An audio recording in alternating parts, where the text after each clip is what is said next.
¿Cómo es la cara oculta de la Alcazaba?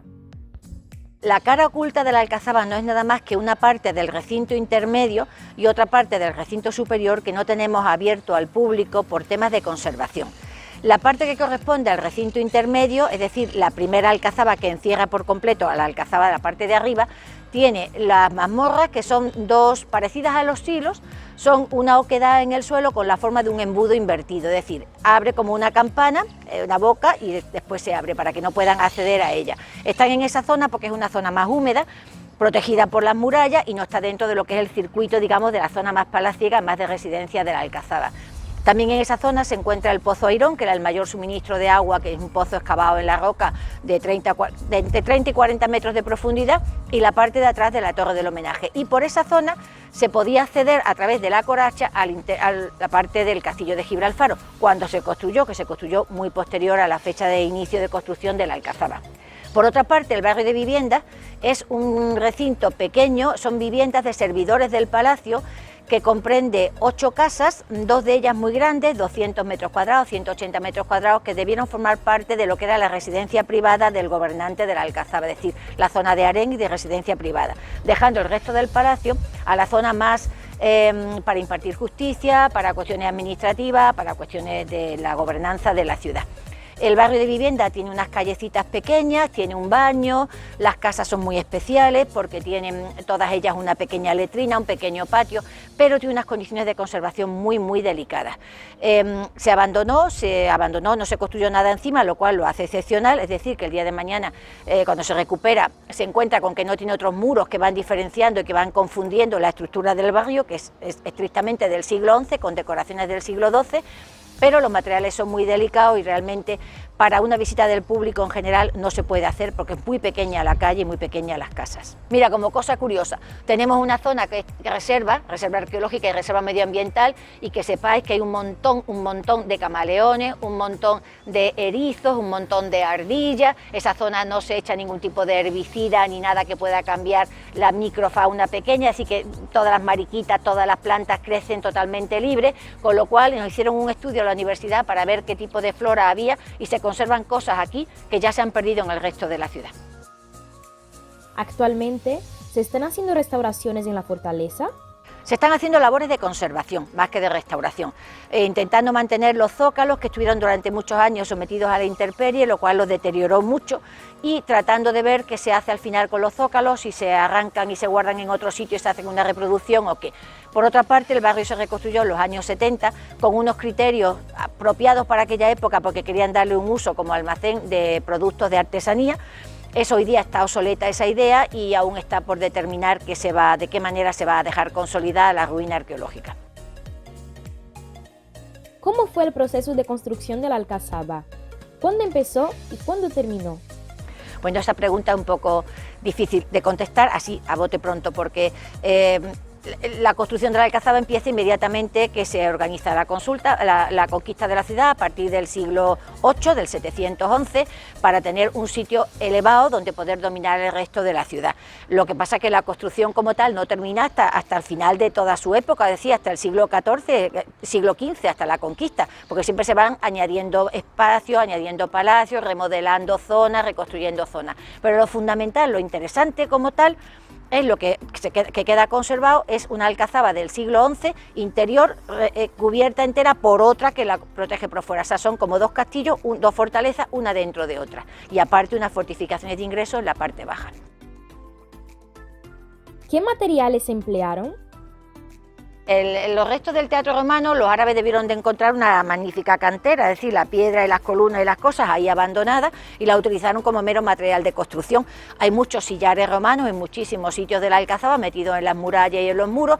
Hay columnas, hay capiteles, de una manera ornamental, pero sustentantes, o sea, que forman parte de la construcción, que los debieron poner desde el principio, desde el siglo XI hasta última época.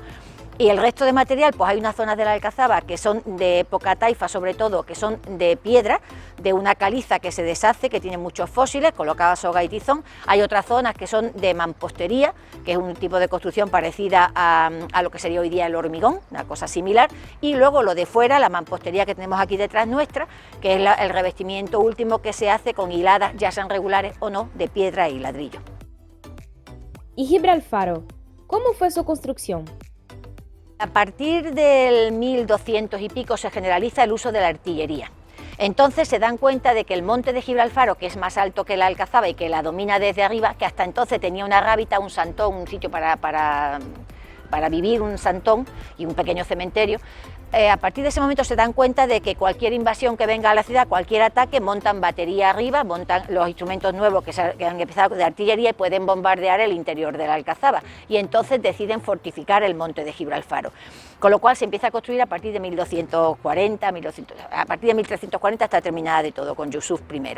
Entonces se construye distinta de la Alcazaba, se hace casi todo a la base de piedra, lo demás es casi todo de tapial, se hace adaptándose perfectamente a la forma del cerro, le hacen barbacana, un muro delantero, un pasillo de ronda y luego la muralla principal, pero del interior no nos queda nada. Sabemos que tenía una mezquita, sabemos que tendría algunos otros elementos, pero no nos queda nada, porque siguió siendo de uso militar hasta 1925, y cuando la Guerra de la Independencia, que vinieron los franceses, invadieron todo, anexionaron España, cuando ya los franceses huían de la ciudad porque venían las tropas españolas, en el castillo, que era un acuartelamiento de tropas, lo venía siendo de siempre, habían montado el polvorín con todo el armamento y lo volaron, el arsenal. Lo volaron todo para que no pudieran los españoles aprovecharse de las armas que no se habían podido llevar en su vida.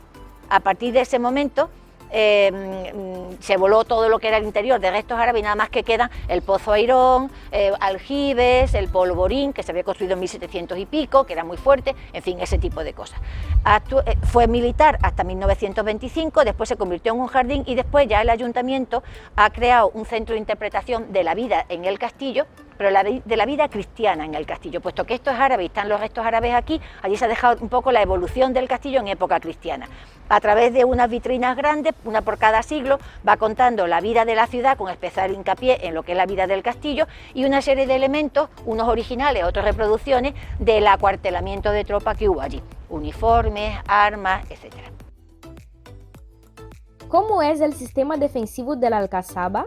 La única torre adelantada que hay es la que hay a la entrada, que se mete en la plaza de la aduana abajo, que es una torre albarrana, que son las torres que se separan del recinto para impedir que se acerquen máquinas de guerra a demoler las murallas, y que está dando con la ciudad y que daba con lo que era el arsenal de la Armada. Y el interior de la Alcazaba son pequeñas torres muy cerca una de otra, macizas, en su mayor parte solamente expedita la parte alta. Algunas tienen habitación, otras ni siquiera. Pero lo interesante es que tiene un adarve, un camino que recorre toda la Alcazaba por la parte de arriba, que la puede recorrer entera por todas partes, recorrerlo todo para defender. Y lo interesante es que se adapta perfectamente a la topografía del cerro, se va adaptando a la forma irregular y la puede recorrer entera. Y, como te he dicho antes, el hecho de ser dos fortalezas, una dentro de otra, preservando por completo la parte del palacio en el recinto superior totalmente cubierto, rodeado de muralla, con la torre del homenaje en una punta y la torre de los cuartos de Granada en otra, y luego el recinto intermedio que lo rodea todo, con la puerta de salida a la coracha, el patio de armas, y luego desde la Torre del Cristo, que es la que da acceso al recinto intermedio, las fortificaciones de ingreso desde la ciudad, que son todo este camino de murallas que va recorriendo a través de puertas y murallas todo el camino. ¿Qué uso se le ha dado a la fortaleza? Actualmente exclusivamente turístico, o sea, es un espacio para que lo disfruten los malagueños y los foráneos. Antiguamente fue residencia del gobernador de la ciudad y a lo largo de su historia, y estamos hablando de 1000 años de historia, evidentemente ha tenido muchos usos. Siempre se ha conservado como residencia del alcaide hasta 1843, que la cedió al Ayuntamiento de Málaga, y después ha tenido pues diversas zonas, sobre todo las zonas bajas, estas donde estamos ahora, las fortificaciones de ingresos, que eran las que más se han modificado a lo largo del tiempo para darle diversos usos por estar más cerca de la ciudad. La parte alta se abandonó antes, también se vio dañada en un terremoto muy importante que hubo en 1680, otro terremoto, el de 1754, el de Lisboa, que también la dañó mucho. Se fue quedando abandonada hasta que se fue convirtiendo en un barrio extrarradio de gente humilde. ¿Cómo surgió el barrio de viviendas? ¿En qué condiciones estaba? Pues a partir de 1843, cuando ya pasa a pertenecer al ayuntamiento como tal, estrictamente, gentes humildes que hay por los alrededores aprovechan las torres que quedan, que están todavía con pequeña habitación, y los huecos entre las torres, que te digo que no son muy separados, para construir adosadas a las murallas pequeñas viviendas, casi chabolas, llegando a un punto en que esto era un barrio consolidado, el barrio de la Alcazaba, que en los callejeros de 1937, cuando se empiezan las demoliciones, tienen su nombre: calle Siete Bolas, calle Siete Revueltas, vuelta, subida, calle de Laza, calle del Mar, en fin, muchos nombres, y que las calles tenían hasta sus farolas, sus puertas de las casas, su numeración. Lo que no tenían era agua corriente ni saneamiento, evidentemente, lo cual dificultaba mucho la vida, con lo cual se fue convirtiendo cada vez más en un barrio residencial de gente humilde, que no tenía medios de vida. La parte de fuera, la que da ahora mismo a la calle Juan Temburi, ahí sí había viviendas de más categoría, porque como tenían una calle al lado, pues tenían más acceso a posibilidad de tener agua, etcétera. ¿Cómo empezó el proceso de restauración de la Alcazaba? En el año 33, Leopoldo Torres Balbás, que entonces estaba comandado por la República y tenía un cargo muy importante a nivel de protección de monumentos en Andalucía en general, estaba en Granada, viene a Málaga a través de Ricardo de Urueta, que era malagueño, que está en el gobierno, que le insiste que venga a Málaga a ver cómo están las cosas, viene a la ciudad y bueno, se da cuenta de que la zona de arriba, cerca de donde está la Casa de la Armadura Mudéjar, puede ser importante, y tienen la buena suerte de ir a picar justamente en la zona donde aparece la triple arquería con alfiz del siglo XI, que es excepcional, y el pabellón de arcos lobulados. A raíz de ahí, inmediatamente se produce la guerra, se queda todo paralizado, y en el año 37, con Ricardo de Urueta, que es el que a través del 37, y con Juan Temburi, empiezan la impulsión general de la Alcazaba y la demolición de las casas y empezar a recuperarlas. Antes de eso, antes de la declaración, porque hay una declaración general de la República en el año 31 que la declara como bien de interés cultural, como de interés, ¿no? Patrimonio histórico-artístico, digamos. Entonces, antes de eso había habido otros proyectos en los que pensaron demolerla por completo, utilizar la piedra y tal para allanar una zona y comunicar. Hace un poco el cerro, la colina de la Alcazaba divide un poco la ciudad. Ahora con el túnel se puede perfectamente pasar, este túnel que tenemos aquí detrás, se puede pasar perfectamente de la Plaza de la Merced a la zona de la Malagueta, pero antes no, había que dar toda la vuelta. Entonces pensaron demolerlo y edificar un barrio de casas. Hay unos proyectos hechos del siglo XIX, efectivamente. ¿Cree que este monumento se valora lo suficiente? Yo pienso que sí. Primero, es el monumento que más se ve desde cualquier punto de la ciudad, de día y de noche. Los turistas que entran desde el mar, lo de los cruceros, excepcional. La Alcazaba con la Coracha y el castillo de Gibralfaro es realmente una vista espectacular. Desde la ciudad, casi desde cualquier punto la ves. En el escudo de la ciudad está la Alcazaba del castillo de Gibralfaro, o sea que si no la valoramos es porque estamos ciegos, realmente. Y luego los turistas vienen muchísimo. Tiene muchos valores propios, porque no solamente es el monumento en sí, también tiene unos valores paisajísticos, medioambientales, que valora mucho el visitante. Ahora que estamos con este tema de la pandemia, que no se puede estar en recinto cerrado, es mucho más agradable pasear por la Alcazaba, ver sus espacios abiertos, sus jardines, sus palacios, sus patios, que meterte encerrado en un museo, sin menospreciar los museos, ¿eh? El conjunto Alcazaba Gibralfaro es un paisaje emblemático de Málaga. ¿La construcción de rascacielos en el puerto lo estropearía? ¿Y las demás torres pensadas para el resto de la ciudad? Evidentemente, por supuesto. Se estropearía la panorámica de toda la ciudad, porque el construir esas torres bestiales en todas partes es ponerte un impedimento, es una invasión paisajística y ponerte un impedimento a lo que es la panorámica de la ciudad. Y esa grande que se quiere hacer en el puerto es que te cambia por completo la panorámica. Yo estoy absoluta y completamente en contra. ¿Cuántos visitantes suele tener Alcazaba y Gibralfaro anualmente? La media normal en 800.000, 900.000 visitantes tenemos. Hemos llegado a tener entre Alcazaba y Castillo de Gibralfaro cerca del 1,5 millones de visitantes entre los dos monumentos. ¿Cuál es el perfil de los visitantes? La mayoría son extranjeros, pero hay muchos nacionales también. Hay muchos jubilados de todas partes de España, muchas excursiones de colegios, muchas visitas guiadas para colegios de Málaga para los escolares que hace el ayuntamiento, más otras muchas que se hacen a través de los propios colegios, y guías turísticos que hacen muchísimas visitas también a colegios, visitas con voluntarios que hace la Asociación Cultural Segrí también. En fin, tiene muchísimos visitantes y es muy valorada por los visitantes. ¿Qué novedades habéis incorporado para hacer frente a la pandemia? ¿Hay proyectos para el futuro de Alcazaba y Gibralfaro?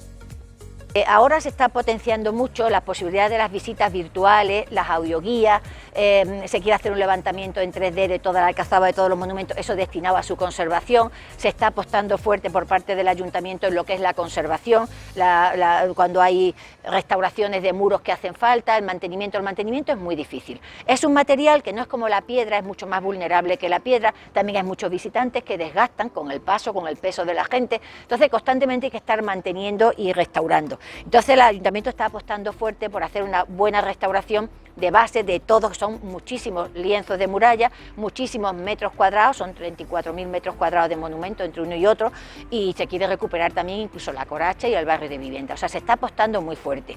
Y mientras tanto, esas grandes obras de grandes inversiones económicas y a largo plazo, mientras todo eso se va ejecutando, también se están haciendo una serie de mejoras en cuanto a la visita, visitas virtuales, se quieren hacer visitas nocturnas, se quieren hacer pequeños espectáculos que aquí se puedan apreciar con gente tal, o sea, revitalizar un poco más de lo que es la simple visita guiada, que ya de por sí tiene muchos valores. Hasta ahora se estaba haciendo siempre la Noche en Blanco, que venían como 1.600 personas todos los años, y este verano se quiere intentar también hacer unas visitas guiadas que puedan con grupos, acompañados, porque es peligroso, porque la iluminación es deficiente, los pavimentos son los pavimentos antiguos, entonces son peligrosos, entonces hay que hacerlo todo combinando la seguridad del visitante junto con el apreciar los valores que tiene el monumento.